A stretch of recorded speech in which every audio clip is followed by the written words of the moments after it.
Hello everyone, astro with M Singh में ma'am Singh आप सभी का बहुत बहुत स्वागत करती हूँ। हमेशा की तरह नाइट में मैं आ गई हूँ आपके लिए आपके पर्सन की डीपेस्ट फीलिंग्स के साथ। देखते हैं कलेक्टिव लेवल पे आपके पर्सन की डीपेस्ट फीलिंग्स क्या हैं और उनका इमीडिएट एक्शन क्या एक्सपेक्टेड है। तो शुरू करते हैं गाइज आज की रीडिंग लेके प्रभु का नाम। हर हर महादेव, जय हो शिव शक्ति, जय हो राधे कृष्णा, जय हो मेरे भाई। सबसे पहले अपने पर्सन को याद कर लीजिए ताकि ज़्यादा से ज़्यादा एनर्जीज आप तक पहुंच सकें इस कलेक्टिव रीडिंग के माध्यम से। शुरू करते हैं, देखते हैं डीपेस्ट फीलिंग्स क्या हैं इस वक्त आपके पर्सन की आपको लेकर।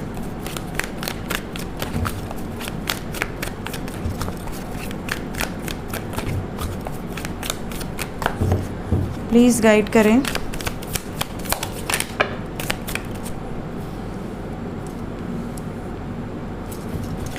deepest feelings,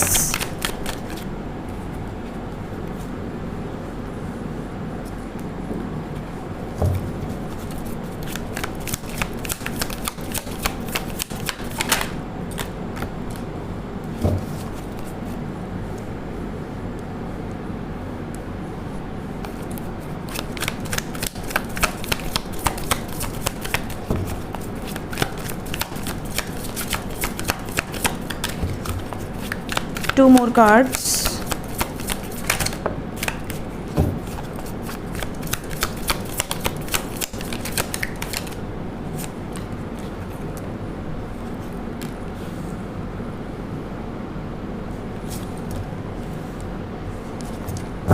bottom of the deck है 6 ऑफ पेंटिकल्स। ओवरऑल एनर्जी है 9 ऑफ पेंटिकल्स, 6 9। ठीक है, देखिए डीपेस्ट फीलिंग्स की जहाँ तक बात की जाए तो रीडिंग की शुरुआत हुई है 5 ऑफ वॉन्ड से। कहीं ना कहीं ऐसा लग रहा है कि इनके मन में ये विचार है इस वक्त कि आप दोनों के बीच में जो भी ऑब्स्टिकल्स हैं, जो भी प्रॉब्लम्स हैं, जो भी चैलेंजिंग सिचुएशंस हैं, उसको कैसे बैलेंस किया जाए।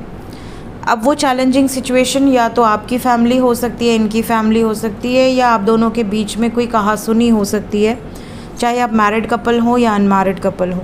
अगर आप दोनों के बीच में किसी भी सिचुएशन को लेकर कोई कॉन्फ्लिक्ट हुई है तो इन्हें ऐसा लग रहा है कि यार मैं इस सिचुएशन को अब भी बैलेंस कर सकता हूँ या कर सकती हूँ। इन्हें उम्मीद है कि आप मान जाओगे, आप दोनों के बीच में जो भी प्रॉब्लम्स है वो दूर हो जाएंगी। सबसे पहले तो ये रोमांटिकली आपकी तरफ बहुत ज़्यादा आकर्षित है इस टाइम पे। 2 of cups with S of cups, ये दोनों कार्ड बता रहे हैं कि आपके पर्सन डीपली आपके बारे में सोच रहे हैं, आपके साथ जो भी इनकी अच्छी मेमोरीज़ हैं उसको रिकॉल कर रहे हैं, और साथ ही साथ ये भी नज़र आ रहा है कि इमोशनली आपकी तरफ बहुत ज़्यादा अट्रैक्टेड है। इन्हें ऐसा लगता है कि कहीं ना कहीं ये इमोशनली सेटिस्फाइड तभी होंगे जब आप इनके साथ होंगे या जब आपसे ये अपनी बातों को एक्सप्रेस कर देंगे। जब तक ये ऐसा नहीं करते अंदर ही अंदर ये बहुत घुटन फील कर रहे हैं। ये एनर्जी भी यहाँ से निकल कर आई है। We have 5 of cups. एक पर्सन है जिसे आप देखकर ही अंदाज़ा लगा सकते हैं कि इनके मन की अंदर की स्थिति क्या है। ये अंदर ही अंदर टूट रहा है शख्स, इमोशनली बहुत ज़्यादा अपसेट है, उदास है, और कहीं ना कहीं यही सिचुएशन आपके पर्सन की है। स्पेशली अगर वो नो कांटेक्ट में है तो बहुत ज़्यादा है। ये भी नज़र आ रहा है कि ये आने वाले समय में आपसे बात करना चाहते हैं, तो यहाँ पर हो सकता है ये किसी बहाने से आपकी लाइफ में वापस आए, चाहे वो बहाना आपका बर्थडे हो, इनका बर्थडे हो, या कोई सेलिब्रेशन हो।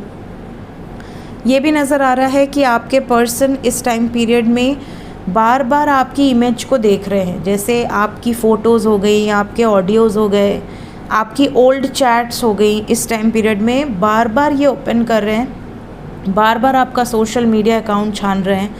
कहीं ना कहीं इन्हें ऐसा लगता है कि किस पॉइंट से बात शुरू की जाए। अगर आपने डीपी चेंज की है तो ये उस पर कमेंट कर सकते हैं, अगर आपने कोई स्टोरी लगाई है तो ये उस पर लाइक कर सकते हैं।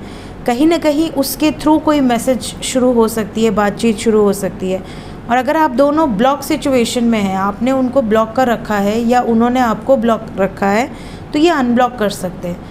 अनब्लॉक करके आपको ये दिखा देंगे कि भाई मैंने तो अनब्लॉक कर दिया, अब तुम मुझे मैसेजेस करो। तो डिपेंड करता है कि आपके पार्टनर कितने ईगोइस्टिक हैं या बिल्कुल ईगो नहीं है, इमोशनल हैं, तो फिर ये तुरंत से मैसेजेस कर सकते हैं कि कैसे हो, कहाँ हो। अगर ये ईगो वाले हैं तो ये अनब्लॉक करके बैठे रहेंगे, फिर वेट करेंगे कि आप अपनी तरफ से जेस्चर्स दो। ये भी नज़र आ रहा है कि इनका करियर पे भी बिल्कुल मन नहीं लग रहा, मीन्स कि कहीं ना कहीं इन्हें ऐसा लगता है कि मैं कितना पीक पे जा सकता हूँ या जा सकती हूँ, या मेरे अंदर कितनी ज़्यादा कैपेबिलिटीज़ हैं, बट फ़िलहाल मैं कुछ भी कंसंट्रेट नहीं कर पा रहा हूँ, बिकॉज़ इनका जो दिल है वो इनको सपोर्ट ही नहीं कर रहा, दिमाग भी आप में लगा हुआ है। कहीं ना कहीं यही सब कारण है जिसके कारण आपके पर्सन बैलेंस चाहते हैं। ये चाहते हैं कि ये अपने प्रोफेशनल लाइफ और अपने पर्सनल लाइफ में बैलेंस क्रिएट कर पाएँ, और इसीलिए इनका मन नहीं लग रहा है। इन्हें ऐसा लगता है एक बार आपसे सॉर्ट आउट हो जाए तो इनकी टेंशन ख़त्म हो जाए, जो चैलेंजिंग सिचुएशन है वो ख़त्म हो जाए। अगर आप दोनों में कोई प्रॉब्लम नहीं है, फैमिली थर्ड पार्टी कोई प्रॉब्लम क्रिएट कर रही है, तो जब तक ये उस प्रॉब्लम को सॉल्व नहीं कर देते तब तक आप दोनों के बीच में ये खिटपिट बनी रहेगी। तो कहीं ना कहीं ये प्रॉब्लम को दूर कर देना चाहते हैं और रोमांटिकली आपकी तरफ बहुत ज़्यादा इस वक्त सोच रहे हैं। Fire energy and water energy बहुत स्ट्रॉन्ग है। फायर तो ऑलरेडी रोमांस को दर्शाता है एंड वाटर इमोशंस को दर्शाता है, तो दोनों ही वाइब्स यहाँ पर मौजूद हैं। देखते हैं इमीडिएट एक्शन क्या एक्सपेक्टेड है।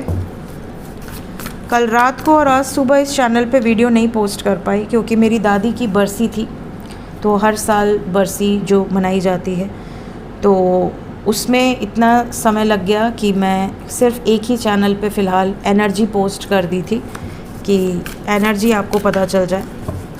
इस वजह से इस चैनल पे पोस्ट नहीं हो पाई। Hope you understand. Immediate action क्या एक्सपेक्टेड है एंजल्स, क्या होने वाला है, पूछ के लेते हैं कार्ड्स। अगर इतने इमोशनल हैं, इतना मिस कर रहे हैं, तो क्या मैसेजेस करेंगे, कॉल्स करेंगे, बातचीत होगी? बिल्कुल होगी। अपने आप को प्रिपेयर कर रहे हैं टू टेक एक्शन। अगर ब्रेकअप सिचुएशन है तो सिर्फ ईगो के कारण है, ये बात करेंगे, बिल्कुल करेंगे, सिर्फ ईगो के कारण ये चुप मार के बैठे हुए हैं या बैठी हुई हैं। ये डेफिनेटली आपके साथ कंप्लीशन चाहते हैं, बस थोड़ा सा सब्र आपको रखना पड़ेगा। 4 नंबर इम्पॉर्टेंट है, टाइमलेस रीडिंग है। इस रीडिंग को देखने के बाद 4 घंटे से लेके 40 घंटे के अंदर ये एनर्जी रेजोनेट कर जाएगी। और कोई कार्ड आना चाहता है? Again 4 of water with balance. देखिए यहाँ पर जो एक्शन नज़र आ रहा है वो ये है कि आपके पर्सन जो हैं ये आपके साथ लॉन्ग टर्म रिश्ता चाहते हैं। ये आपके साथ शॉर्ट टर्म रिश्ता नहीं चाहते, लॉन्ग टर्म रिश्ता चाहते हैं, स्टेबिलिटी चाहते हैं। और क्योंकि ये स्टेबिलिटी चाहते हैं, इन्हें ऐसा लगता है कि अगर कुछ लोग ऐसे हैं जो डिस्ट्रैक्ट कर रहे हैं आप दोनों को, या आप दोनों को अलग करना चाहते हैं, या आप दोनों के बीच में प्रॉब्लम क्रिएट करना चाहते हैं, या इनकी लाइफ में कुछ इम्पॉर्टेंट लोग हैं जो आप दोनों के रिश्ते को अप्रूव ही नहीं कर रहे हैं, तो इनको ऐसा लगता है कि थोड़ा समय लगे ताकि चीज़ें बैलेंस हो जाएं, ताकि चीज़ें कॉम्प्रोमाइज़ हो जाएं दोनों के बीच में, एक अंडरस्टैंडिंग बन जाए दोनों फैमिलीज़ में, तब हम आगे बात करेंगे। तो ये आपसे अगर बात करते हैं, मैसेजेस करते हैं, तो ये यही कहेंगे कि अभी सब्र रखो, सब कुछ अपने समय से होगा, अपने टाइम से होगा, कोई डाउट मत रखो। ये सिचुएशन यहाँ पर बहुत स्ट्रॉन्ग नज़र आ रही है।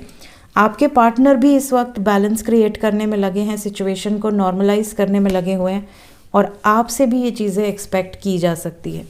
तो फ़िलहाल 4 आवर्स से 40 आवर्स के अंदर बातचीत होगी, और अगर बातचीत होगी तो इस टाइप की बातचीत होगी जो मैंने अभी आपको बताया है। देखते हैं गाइडेड मैसेज क्या है आज के दिन में आपके लिए।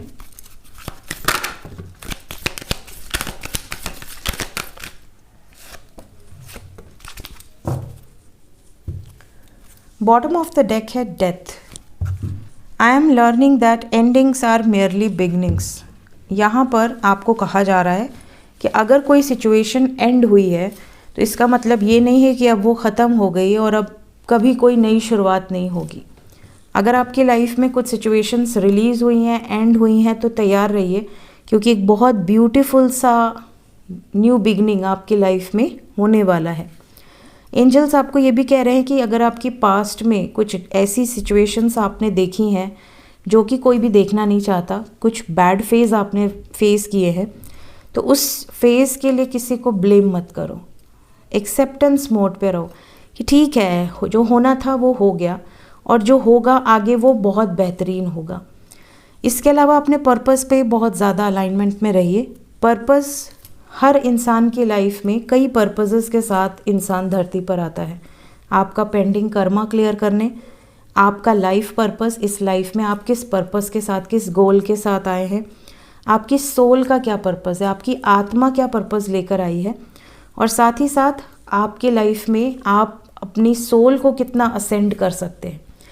हर इंसान जो धरती पर आता है उसको भगवान एक मैसेज देकर ज़रूर भेजते हैं। कितनी सही बात है। हर इंसान जो धरती पर आता है उसको डिवाइन एक मैसेज देकर ज़रूर भेजते हैं कि धरती पर जाना तो मुझे भूलना मत, मुझे याद रखना। क्योंकि जब इंसान हर कार्य के पहले भगवान को याद करता है तो वो कोई भी गलत कार्य कर ही नहीं सकता। उसके अंदर जो अंतरात्मा में, सोल में जो ईष्ट बैठे हैं ना, उनके डिवाइन स्वयं बैठे हैं, वो उसकी परमिशन ही नहीं देंगे। बट इंसान लालच में आके या सेल्फिशनेस के कारण किसी न किसी तरह की गलत कार्यों में लिप्त हो जाता है। तो अपने पर्पस पे अलाइन रहो, बाकी सब भगवान पर छोड़ दो। खुश रहा करो, लाइफ में हमेशा खुश रहा करो। जो भी होगा आपके बेटरमेंट के लिए होगा, और अपनी फ्रीडम के साथ कभी भी कॉम्प्रोमाइज़ मत करो। अगर आप अपनी लाइफ में चाहते हो कि आप सोल पर्पस पे काम करो, लोगों के लिए काम करो, और कोई उस अच्छे कार्य में, आपके नेक कार्य में कोई अड़ंगा डालने की कोशिश कर रहा है, वहाँ पर कॉम्प्रोमाइज़ मत करो। सो ये थी गाइज अभी इस वक्त आपके पर्सन की energy with some angel guidance. मिलते हैं नेक्स्ट रीडिंग में। Till then take care, bye bye.